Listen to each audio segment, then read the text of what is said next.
कार्यक्रम को प्रारंभ करें उसके पूर्व अपने दोनों हाथों को जोड़कर मुनिवर के मंगल चरणों में त्रिवार नमोस्तु निवेदित कर कार्यक्रम को प्रारंभ करते हैं। हे स्वामी नमोस्तु नमोस्तु नमोस्तु। आज का प्रथम ऑनलाइन प्रश्न है महाराज जी, भीतरक भगवान की प्रतिमा को कैसे नमस्कार करना चाहिए, समाधान कीजिए। नमोस्तु गुरुवर। देखो, नमस्कार का मतलब इतना ही नहीं है कि घुटने टेढ़े करके सिर पटक दिया नीचे। नमस्कार में बहुत कुछ है, उसमें मन शुद्धि, वचन शुद्धि, काय शुद्धि तीनों नीत होना चाहिए। हमें सामने वाले को नमस्कार कर रहे हैं जो बीतराग आराध्य हैं, उनका मन से समर्पण होना चाहिए उनके प्रति। वचनों से भी निकलना चाहिए, हे स्वामिन नमोस्तु। और काया को भी तरीके से झुकाना चाहिए। गवासन से बैठ कर के दोनों हाथों को जोड़कर अंजलि बनाकर जमीन पर रखो और दोनों हाथों के अंगूठे को माथे को लगाओ, अंगूठे तक माथे को ले जाओ और फिर बोलना चाहिए, हे स्वामी नमोस्तु नमोस्तु नमोस्तु नमोस्तु। अथवा गवासन से तो पंचांग नमस्कार हुआ, साष्टांग भी नमस्कार दंडवत होकर करते हैं। इसके माध्यम से हमारे असंख्यात गुणी कर्मों की निजरा होती है। सठखंडागम जी ग्रंथ में एक सूत्र लिखा है, परम पूज्य दरसेन स्वामी के उपदेश अनुसार आचार्य पुष्पदंत बुद्धवली महाराज जी ने, जिन बिंब दट्टोण निधत्ति निकादस्य मित्याद मोहे कलावस्य खय दंसड़ा दो। अर्थात भगवान के बिंब के दर्शन करने से जो कर्म कभी कम ज्यादा नहीं होते, जो कभी दबते नहीं, परिवर्तित नहीं होते, ऐसे कर्म वे भगवान के दर्शन करने से जो मिथ्यात्वादी कर्मों का समूह है उनका भी क्षय देखा जाता है। आखिर हम लोग नमस्कार करते हैं तो इस नमस्कार में कुछ चमत्कार क्यों नहीं होता? कर्मों का तो नाश होता ही है, मगर ऐसा नमस्कार करो चमत्कार हो जाए। समर्थ भक्त स्वामी ने नमस्कार किया बीतराग प्रभु के लिए और पत्थर में भगवान चंद्रपुर प्रकट हो गए। हमारा नमस्कार ऐसा होना चाहिए जैसा समर्थ भक्त स्वामी का हुआ था। हमारी पूजन वैसी होना चाहिए जैसी धनंजय सेठ की हुई थी।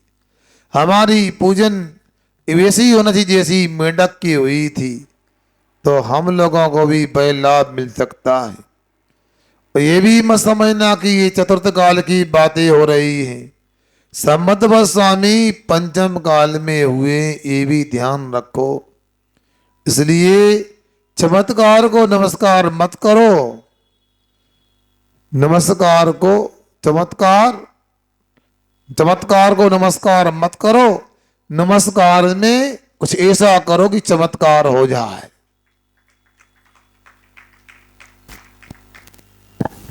अगला ऑनलाइन प्रश्न है महाराज जी, जीवन में स्थिरता लाने के लिए क्या करें, समाधान कीजिए। नमोस्तु गुरुवर।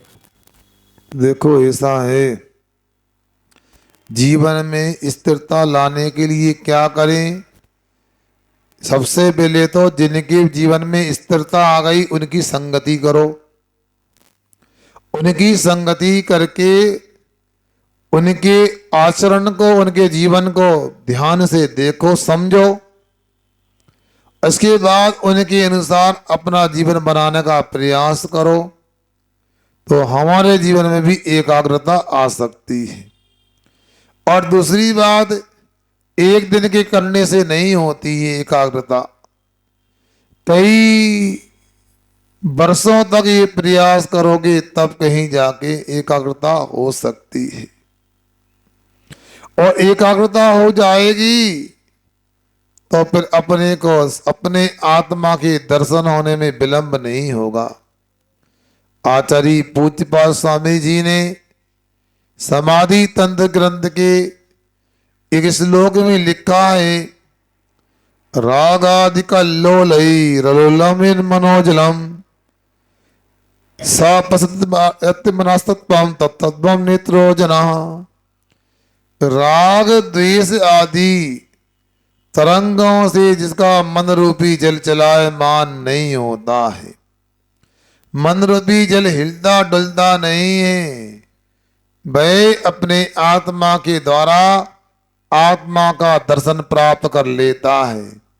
किंतु वह आत्मा का दर्शन, आत्म तत्व का दर्शन वह राग द्वेष से चलायमान मन रूपी जल से कभी कर नहीं सकता है। इसलिए अपने मन को स्थिर करने के लिए पहले अपने को संसार के विकल्पों से दूर होकर वीतराग देव शास्त्र गुरु से नाता जोड़ना है, उनके निकट आकर देखना है आखिर कैसे वह मन को स्थिर करते हैं। मुझे तो स्वयं याद नहीं था क्या करवाना है। आज तो लग रहा था कि कोई रहेगा नहीं, सब ऑस्ट्रेलिया गए होंगे, तो फिर भी आप लोग सुन रहे तो मैंने कोई बात नहीं, 4 लोग हैं तो कोई बात नहीं है, क्योंकि ये कहावत है बुंदेलखंडी में, कहो तो सुना दूं मैं। छतरा तो 4 ही भले, मूरग भले ना 60, चंदन की छिपटी भली, गाड़ी भरी ना काठ। मूर्ख 60 हो तो क्या, हमारे टारसी की 4 ही अच्छे। चंदन की चिपटी पूरे में सुगंध बिखेर दे दिए, और बैलगाड़ी क्या ट्राली भर के लकड़ी लिया तो क्या मतलब, लकड़ी तो लकड़ी है। ठीक, आगे। प्रथम प्रत्यक्ष प्रश्न के लिए मैं आमंत्रित करता हूँ श्री मनीष जी जैन।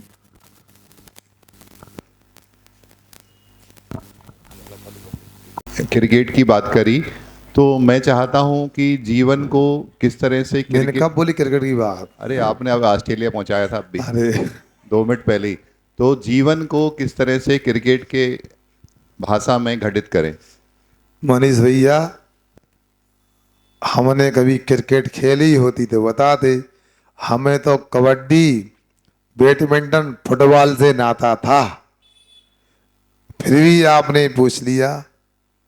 परम पूज्य आचार्य श्री जी ने अपने साहित्य में एक दोहा लिखा है, ध्यान से सुनिए। जीवन समझो मौले, ना समझो तो खेल, खेल खेल में युग गया, भाई खिलाड़ी खेल। खेल सको तो खेल लो एक अनोखा खेल, आप खिलाड़ी आप ही बनो खिलौना खेल। यहाँ पर आचार्य महाराज कह रहे हैं, सबसे पहले तो अपने जीवन को देखो। जीवन को यदि समझ जाओगे तो उससे बड़ा मूल्यवान कोई दूसरी चीज नहीं है, और यदि नहीं समझोगे तो उसको भी खेल की तरह गुजार दोगे। इसलिए अपने जीवन में कई युग निकल गए मगर जीवन को नहीं समझ पाए। इसलिए खेलना है तो खेल सको तो कुछ नया अनोखा खेल खेलो। उसमें क्या, खुद ही खिलौना बनो, खुद ही खेल बनो और खुद ही खिलाड़ी बनो, और आत्मा को ही खुद को ही मैदान बनाओ। अभी हम लोग ध्यान कर रहे थे, बहुत लोग नहीं आ पाए होंगे। उसमें क्या था, आत्मा को ही खेल का मैदान बनाया था, याद है कि नहीं? उसमें आत्मा को ही खिलौना बनाया था। मैं ज्ञाता दृष्टा हूं, मैं निश्चल निष्काम आत्मा हूं, मैं शांत स्वरूपी हूं, मैं प्रशांत रूप हूं, मेरी कोई इच्छा नहीं, मेरी कोई तमन्ना नहीं, मेरी कोई चाह नहीं। इस प्रकार आत्मा के मैदान में आत्मा कोई खिलौना बनाकर आत्मा ही खिलाड़ी बनकर खेलता है, तो उस खेल में जो आनंद आता है संसार में किसी खेल में वो आनंद नहीं आता है। चक्रवर्ती को, इंद्र को, अहिमेंद्र को, नागेंद्र को भी वो आनंद नहीं आता जो आनंद आत्मा में खेलने में खिलाड़ी को आता है। इसलिए आप लोगों को ऐसा ही खेलना चाहिए। कर्मों को गेंद बनाओ और अपने मन को बल्ला बनाओ, और जैसे ही कर्म आते जाए चौका छक्का लगाओ, और फिर क्या अपना आत्मा विश्व विजेता हो जाएगा, सिद्धालय पहुंच जाएगा। चलो आगे। महाराज जी, आपकी मुस्कुराहट का राज क्या है महाराज जी? हमेशा मुस्कुराते रहते हो। यही तो बात है, सब बताते तो फिर आप यहाँ तक नहीं आ पाओगे, इसलिए यहाँ पे आप बताएंगे बाद में।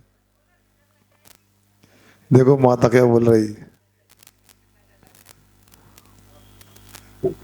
तो मैं इन लोगों को सीख देना चाहता हूँ। आज महाराज जी मैंने 3 चीज़ों को पढ़ा। एक थे विजयपत सिंघानिया जो हैं अभी जीवित, जिनकी रेमंड कंपनी है और जो हजारों करोड़ के मालिक थे। उन्होंने अपना सब कुछ बेटे को दे दिया, बेटे ने उनको घर से बाहर निकाल दिया। दूसरा, एक सहारा श्री हैं जिनका अरबों का काम था, उन्होंने अपने बेटे की शादी में 500 करोड़ खर्च किए, और जब वो मरे तो उनकी न पत्नी आई न बेटे आए, और उनका अंतिम संस्कार किसी और ने किया। तीसरी बात तो ये कि मैंने आज एक से मिला, उसने बोला कि मैं बीमार हूँ, मेरे बच्चे जो हैं 2.5-3 लाख रुपए महीने कमाते हैं, लेकिन मेरी बीमारी में उनके पास समय नहीं है। तो अब मेरा कहना क्या है? मेरा कहना यह है कि या तो आप बच्चों को बाहर भेजते हो तो उनको पहले गुरुओं के पास लाओ, गुरुओं से उनको ये प्रत दिलवाओ कि हम सिर्फ जैनों में, दिगंबर जैनों में शादी करेंगे। अगर वो दिगंबर जैनों में शादी करेंगे तो उनको माँ बाप का महत्व मालूम होगा। और मुझे ऐसा ही डर लगता है दीपक के बारे में, क्योंकि दीपक ने मेरी सेवा की, मेरा बुढ़ापा संभाला, लेकिन दीपक के बुढ़ापे को संभालने वाला कोई नहीं। अब मैं दीपक को समझाता हूँ, दिव्या को समझाता हूँ, लेकिन वो नहीं समझते। आप शायद समझा सकते हैं। अब मेरा प्रश्न महाराज जी, आपके श्री चरणों में मेरे पास जो भगवान के प्रति श्रद्धा है, उससे कम श्रद्धा आचार्य के प्रति नहीं है। और चूंकि आप भी उनके ही वंशज हैं, तो आपके प्रति भी मेरी श्रद्धा उतनी है। महाराज जी, मेरा प्रश्न ये है, अगर आप उचित समझें तो ही जवाब दें, उचित नहीं समझे तो आप जवाब नहीं दें। महाराज जी, जब भगवान मोक्ष जाते हैं तो उनके नख और केस शेष रह जाते हैं, लेकिन जब, अब मैं दूसरे ढंग से पूछ लेता हूँ, लेकिन जब आचार्य जी की सोच के बारे में सोचते हैं तो उनकी सोच बहुत गहरी रहती है। अब हम उतना समझ नहीं पाते, तो हम ऐसा जानना चाहते हैं। हालांकि मैं सीधे आचार्य से भी बात कर सकता हूँ, लेकिन मेरा स्वास्थ्य इस अनुकूल नहीं है कि मैं अकेले सफ़र कर सकूँ। और अब वहाँ इतनी भीड़ भाड़ होती है कि उनके आसपास के जो लोग हैं बिल्कुल बाउंसर के रूप में काम करते हैं। वो आचार्य जी खाली बैठे हो तो भी नहीं जाने देते हैं। तो मेरा निवेदन ये है कि जब नख और केस शेष रहते हैं तो फिर अनंत भगवान की जो रूप है वो हम जिन बिंब को देते हैं। जिन बिंब का रूप जो है अनंत अवस्था का रहता है, तो फिर उनके नख केस के बिना क्यों रहता है? मैं महाराज फिर निवेदन करना चाहूँ, अगर आप इसका उचित उत्तर देना उचित समझें तो दें, नहीं देना चाहे नहीं दें, लेकिन ये बात पक्की है कि मेरे आचार्य के प्रति उतनी ही श्रद्धा है जितनी भगवान के प्रति है। नमोस्तु महाराज जी। वकील साहब ने चिट्ठी पढ़ के सुना दी पूरी, जितना मुझे याद रहेगा मैं क्रमशः समाधान करूंगा। इन्होंने 3 तो ज्वलंत बातें सुनाई, मेरे मन को भी छू गई। एक रेमंड कंपनी के मालिक की बात कह दी कि उन्होंने 500 करोड़ शादी में नहीं पूरी संपत्ति दे दी और घर से बाहर निकाल दिया। सहारा कंपनी वाला बच्चे की शादी में 500 करोड़ खर्च किए और अंतिम संस्कार में नहीं आया, माँ ने पत्नी नहीं आई, बेटा नहीं आया। और तीसरी बात भी कही इन्होंने, नहीं तीसरा प्रसंग और सुनाया।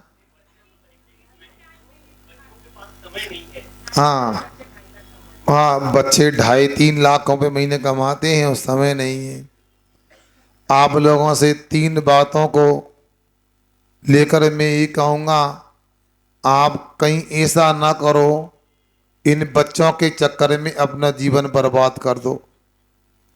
आप लोगों को ये समझना चाहिए, बच्चों को समय दो, बच्चों के लिए सब कुछ दो, मगर इतना भी मत दो कि समय से अपने आप को न संभाल पाए और हमारा भी बुढ़ापा और मरण दुखद हो। आप लोग बच्चों के लिए कुछ ज्यादा ही कुछ करना चाहते, उनको बहुत ऊंचा विद्वान बना करके देश विदेश में भेजना चाहते। आखिर संतान को जन्म देते क्यों हैं, ये आपको सोचना चाहिए। मुझे तो समझ में आता है कि धर्म की वृद्धि परंपरा चलती रहे, कुल की परंपरा चलती रहे, और दूसरी बात, जब बच्चों का जन्म हुआ तो हम उनके पास में थे, जब मेरा मरण हो तो बच्चे मेरे पास हों, इसलिए बच्चों को जन्म दिया जाता है। मगर सब बातें भूल गए और ये 3 बातें इन्होंने सुनाई, ये एक व्यक्ति की घटना नहीं, घर घर की कहानी है। हम भी कई बार सोचते हैं, कल में या आज ही सुबह सामायिक कर रहा था, 1 घंटा मेरा मन अलग प्रकार से चलता रहा। मैं आपको बता नहीं सकता हूं कौन सी बात थी, मगर कैसा कर्म होता है, कैसा कलयुग है। माता पिता बच्चों को सब कुछ दे देते, धन देते हैं, जमीन देते हैं, सोना चांदी देते हैं, जीवन दे देते हैं, और बाद में माता पिता को बच्चे बांट दे देते हैं। एक एक कहानी मुझे याद है, कभी सुनाऊंगा आपके लिए। माँ ने 12 बच्चों को जन्म दिया और बुढ़ापे में पिताजी के मरने के बाद माँ को 12 बच्चों ने 12 महीने में बांट दिया।